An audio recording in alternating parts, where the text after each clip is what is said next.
মূলত ইজতেমা যেভাবে হয়, ইজতেমার টঙ্গী ম্যাচ যেভাবে হয় ওই তরতিবই হবে একটা ইনশাআল্লাহ। মানে 21 না, মুরব্বীরা যেভাবে তরতিব আছে সেটা আসলে টঙ্গী ইজতেমা সাধারণত 3 দিন পরে রবিবারে দোয়া হয়, হয়তো এক পিস একটু হতে পারে আর কি, সম্ভাবনা আছে আর কি।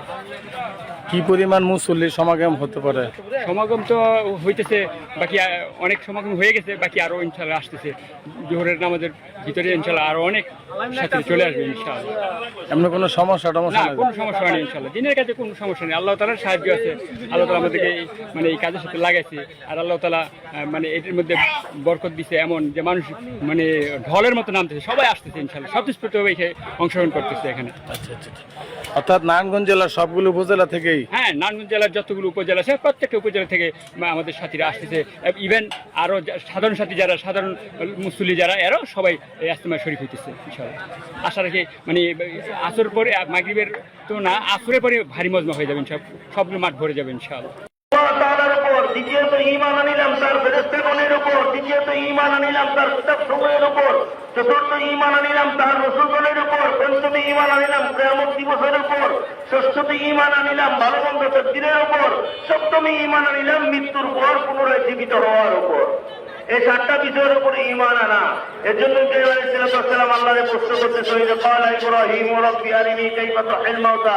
আয়াতটা কারণ প্রত্যেক নবী, খুব ভালো করে বুঝেন, প্রত্যেক নবী দাওয়াত দেওয়ার আগে নবীকে এই দাওয়াতের মেহনতটা শিখাইছেন কে? আল্লাহু আকবার। আল্লাহ তাআলা শিখাইতেছেন কাইফা তুহিল মাউতা। আল্লাহ, এতগুলা মানুষ, কিয়ামত পর্যন্ত মানুষ আসতে থাকবে, আর এই মানুষগুলো চলে যাবে কিয়ামতের পর্যন্ত, আর কিয়ামতের সময় আবার এগুলা উঠবে। তো আল্লাহ, এটা কিয়ামতের ময়দানে আপনি কিভাবে উঠাইবেন? কাইফা তুহিল মাউতা, আপনি কিভাবে উঠাবেন? এখন আল্লাহ তাআলা বলতেছে ক্বালা ওয়ালা তুমিন, তুমি বিশ্বাস করো না? হ্যাঁ আল্লাহ, আমি বিশ্বাস করি। ক্বালা বালা ওয়ালাকিন লিয়াতমাইন্না কলবি, আল্লাহ আমি বিশ্বাস করি কিন্তু আমার দিলের ইতমিনানের জন্য। আচ্ছা ঠিক আছে। ক্বালা ফাখুদ আরবাআতাম মিনাত তায়র, তুমি 4টা পাখি ধরো, আর ওই 4টা পাখিরে তুমি পোষ বানাও, পোষ বানানোর পরে তারপরে এটা তুমি জবাই করো, জবাই করার পরে তার শরীর থেকে চামড়াগুলোকে আলাদা করো, হাড্ডি থেকে গোশতগুলোকে আলাদা করো, আলাদা আলাদা করার পরে এরপরে এগুলোকে কিমা বানাও, কিমা বানাইয়া পাহাড়ের বিভিন্ন চূড়ায় চূড়ায় নিয়ে ফালায় দিয়ে আসো।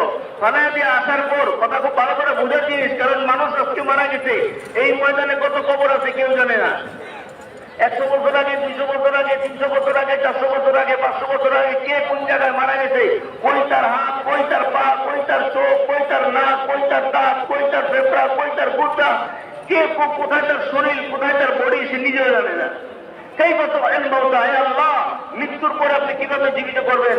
এবার আল্লাহ তাআলা বলতেছে আচ্ছা ঠিক আছে, এবার আপনি এগুলোর পাহাড়ের বিভিন্ন চূড়ায় চূড়ায় নিয়ে যখন ফালাই দিয়ে আসছে, এবার বলতেছে যে ইব্রাহিম, এইবার আপনি এগুলোর ডাক দেন, এবার আপনি এগুলোর ডাক দেন। যেই ইব্রাহিম আলাইহিস সালাম ডাক দিলেন, ডাক দেওয়ার সাথে সাথেই ইব্রাহিম আলাইহিস সালামের চোখের সামনে রক্তের সাথে রক্ত, হাড্ডির সাথে হাড্ডি, চামড়ার সাথে চামড়া, চোখের জায়গায় চোখ, নাকের জায়গায় নাক, দাঁতের জায়গায় দাঁত, অবিকল প্রথম যেমন ছিল অমনি ভাবে ইব্রাহিম আলাইহিস সালামের চোখের সামনে এই সাহাবারা হয়ে গেছে। আল্লাহ তাআলা বলছে ইব্রাহিম, আমি আল্লাহ কিয়ামতের ময়দানে तमाम দুনিয়ার হার ইনসানকে এইভাবে উঠাবো, এখন যেইভাবে উঠাইয়া দেখাইছি। রব হ্যাঁ, রব্বুস সামাওয়াতি ওয়াল আরদ হ্যাঁ। মেরে দোস্ত, এর জন্য মত আমার আপনার করিব, মত কারণ মাত্রা রাখে না, তার পালান লাইন আলহামদুলিল্লাহি রাব্বিল, কারণ মুসলিমিন আর তাবলিগিন না, যে মুসলমান খালি পারে, আল্লাহ তাআলা পালান লাইনে সবাইকে বলে। আল্লাহ তাআলা আল্লাহকে মানলেও বলে, আল্লাহকে না মানলেও আল্লাহ, এমনকি নাউযুবিল্লাহ, যে আল্লাহকে গালি দেয় আল্লাহ তাকেও পালে। যারা ইজতেমা এখনো আসতে পারে না আল্লাহ তারাও পালবো, যারা ইজতেমা বাধা দিতেছে তাদেরও আল্লাহ পালে। কিন্তু ইমানের বুনিয়াদের উপরে আল্লাহ রাব্বুল ইজ্জত, আল্লাহ জাল্লে জালালুহু ওয়া মানাওয়ালুহু এক এক ইমানদারকে, এক এক ইমানওয়ালাকে যারা পরিমাণ ইমান নিয়ে যদি কেউ কবরে যায়, আল্লাহ তাআলা এই দুনিয়া 10 দুনিয়ার সমান একটা জান্নাত আল্লাহ তাকে দান করবে। মেরে মোহতারাম দোস্ত বুজুর্গ, কথা ভালো করে বুঝে নেন। আজকে আমাদের একটা জিনিস, একটা মেহনত এটা করতে হবে, যেটা সাহাবারা করতেন। কারণ কি জানেন? কারণ নবী আলাইহিস সালামরা ময়দানে নামার আগেই এই সবকগুলো আগে ট্রেনিং গুলো দিয়ে দিতেন। মুসা আলাইহিস সালাম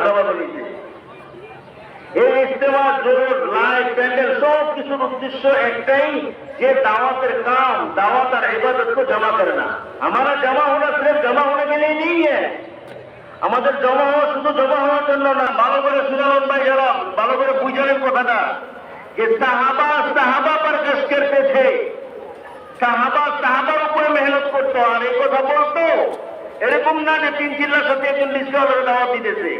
সাহাবা সাহাবাকে দাওয়াত দিতেন আর বলতেন এই কথা, ইজলিস বিনা নুমিনু সাআতান, কুম বিনা সাআতান, চল বিনা সাআতান, आओ हमारे साथ, चलो हमारे साथ, बैठो हमारे साथ, हम थोड़ा देर अपना मुनीबान लाए ताकि फसादा तो ईमान हमारा ईमान बाढ़े। मेरे मोहतरम बुजुर्ग, এর জন্য সময় খুব সংক্ষেপ, আমি আপনাদের কাছে কিছু কথা বলে দিতে চাই। আপনারা সবাই শুরু থেকে শেষ পর্যন্ত শুনবেন না ভাই? কোরআন নিয়ে তো শুনবো ইনশাআল্লাহ, বললে হলাও শুনলে হলাও সবাই এইটার মুহতাজ। এর জন্য আপনিও নিয়োগ করেন, আমিও নিয়োগ করে যে আমরা এই কামটা করবো ইনশাআল্লাহ। আর ওই কামটার নাম হইল মসজিদ আবাদির মেহনত। কথা দুইটা, একটা হইল মসজিদ আবাদ আর একটা হইল মসজিদ আবাদির মেহনত। কারণ দৌড়ে সাহাবা में दौरे साहबा के जमाना को साहबा साहबा पर गश्त करते थे और लोगों को मस्जिद में लाया जाता था और মানুষদেরকে মসজিদে নিয়ে আসতেন।